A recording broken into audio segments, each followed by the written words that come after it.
Right, so here's a good parametric question. The graph shows part of the curve C with the parametric equation x equals t plus 1 squared, y equals a half t cubed plus 3, and t is greater than or minus 1. P is the point on the curve here where t is equal to 2, and the line S is the normal to C at P. So we've got to find an equation of S, the normal. Right, so let's do the first thing. First thing we want to do is we want to find the coordinates for P. Now remember, basically, we've got a parametric equation, which means that x is given in terms of t and y is given in terms of t. But at the point P, and only at this point P, are we given the value of t. So that means that all we need to do is substitute that into our equation.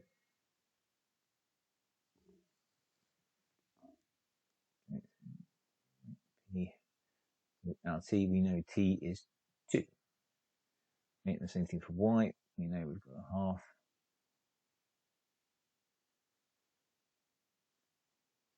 plus 3, okay, and t is equal to 2.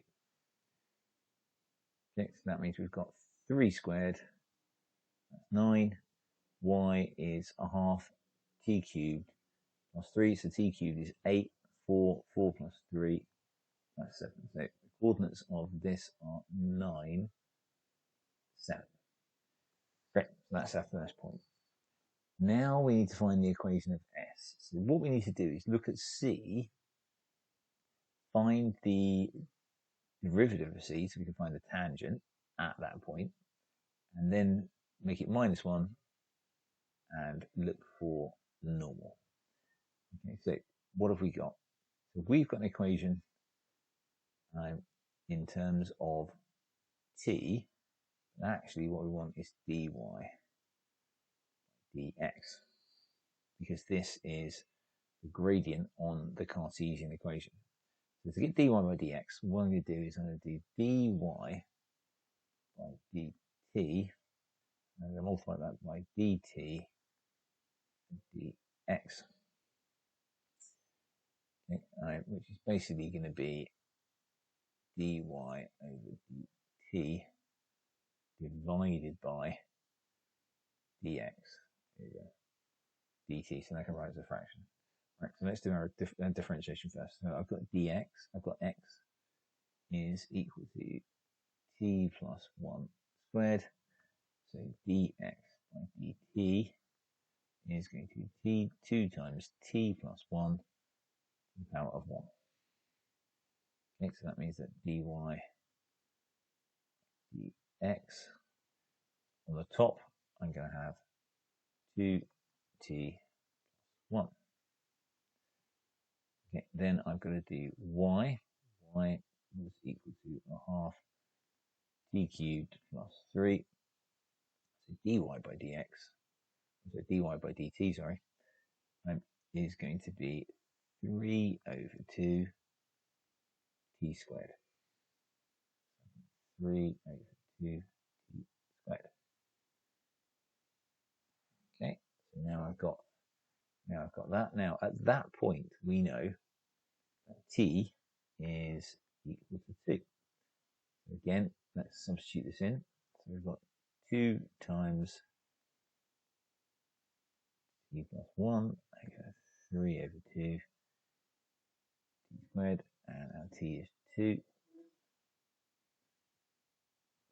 Gives us 3, that's 6, and t squared is 4 by 2, which is 2 times 3 is 6. So that's 1. So the gradient of C is 1. Okay, now if I do the gradient of the so the curve C times its normal, I get minus 1. So that means that minus 1 divided by minus 1 divided by 1 equals that. So that means my M2 equals minus 1. So that's the gradient of S. Excellent. So now I've got the gradient. Now, as usual, I've got to try and find the equation of the line. So what do? We do y minus, we substitute in the values of p. P, that's y minus 7 equals minus 1 times x minus 9, okay, which is y minus 7 equals minus x plus 9. So therefore the equation is y equals minus x plus 16. We add 7 to both sides. So that's it. So that's my equation for S. Done. Okay, now what's next?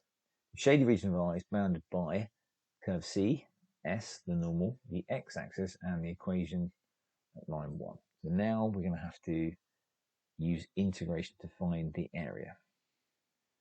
Right, now, the first thing to recognize is that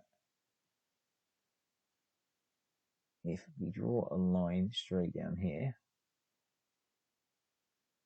that we have a triangle. Now this is completely independent of the integration because the curve goes up here, but we're not taking the whole area under the curve, we're only taking the area under the line S. So that forms a triangle. So to work out area for 1, it's just simply a triangle, okay, and we just have to work out the area of that triangle. So at what point is this going to meet the x-axis? Well, we know the equation is y equals minus x plus 16, so x must be 16. So that's the point of intersection with the x-axis. So that means that our x, the width of the base of our triangle, is going to be 7, and the height of our triangle is going to be 7. So we've got a triangle here, 7 by 7. So I do 7 times 7 over 2, base times height over 2, which is 49 over 2, which is 24.5. Okay, so that's one I'm taking care of. Now for area 2, now I need to do the integration. So let's follow that, the steps that we said. So first thing, I'm going to do dx by dt. Okay, so remember we said x was t plus 1 squared. So dx by t dt is 2 times t plus 1. Now we'll just expand that and make it 2t plus 2. Okay, great. Next thing I need to do, limits. Okay, so when x is equal to 1, that means 1 is equal to t plus 1 squared. Take the square root. 1 is equal to t plus 1. Take away 1 from both sides. That means that t is equal to 0. Okay, if x is equal to 16, and the other side, that's basically the other end of our, oh, sorry, not 16, 9, because we're not doing a triangle, we're just basically taking it to the point P. Okay, so P is where we're stopping. That's where x is equal to 9. Right, so when x is equal to 9, then 9 is equal to t plus 1 squared. Square root both sides. That means 3 is equal to t plus 1. Take away 1. 2 is equal to t. So now I've got my limits in terms of t. So now I can write my integral.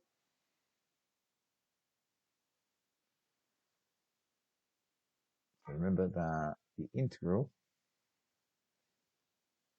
I put my limits in, that's 2 and 0, is y, which is 1/2 t cubed plus 3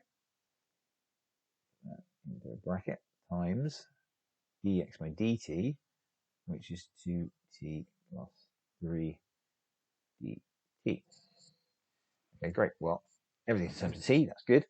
Here I've got what looks like a quadratic, so I need to multiply these out, make it simpler before I integrate.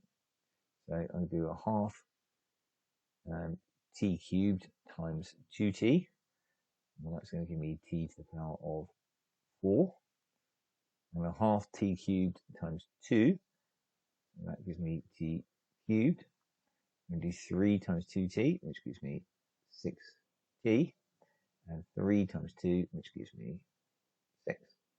That's all dt, and it's all over to 0. Okay, and you can see that when we integrate that, all that's going to happen, we use xn plus 1 over n plus 1. So that's going to be t to the power of 5 over 5 plus t to the power of 4 plus 6t squared over 2. So that's going to be 3t squared, and 6 will become 6t over 2, 0.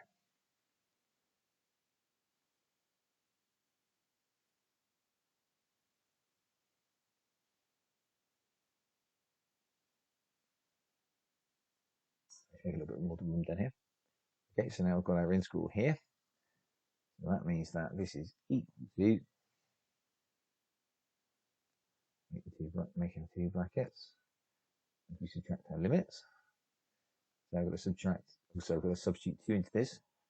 So I've got 2 to the power of 5 over 5 plus 2 to the power of 4 over 4 plus 3 times 2 squared plus 6 times 2. And this side's all going to be 0, because wherever we substitute 0 into t, it's going to be that. So we've got 2 to the power of 5 is 32. Put 32 over 5.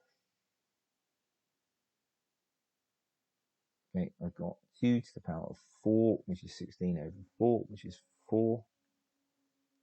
I've got 3 times 2 squared, which is 12. And 2 times 6, which is 12 again. Okay, so I end up with 35.8, right? I think, yeah. And that's it. That's our solution. So what's important? Okay, the important thing was going through our steps for parametrics dx dt, find your limits in terms of t, write it as y times dx by dt. Okay, make sure you haven't got two things multiplied. Expand that out so we have got terms added or subtracted.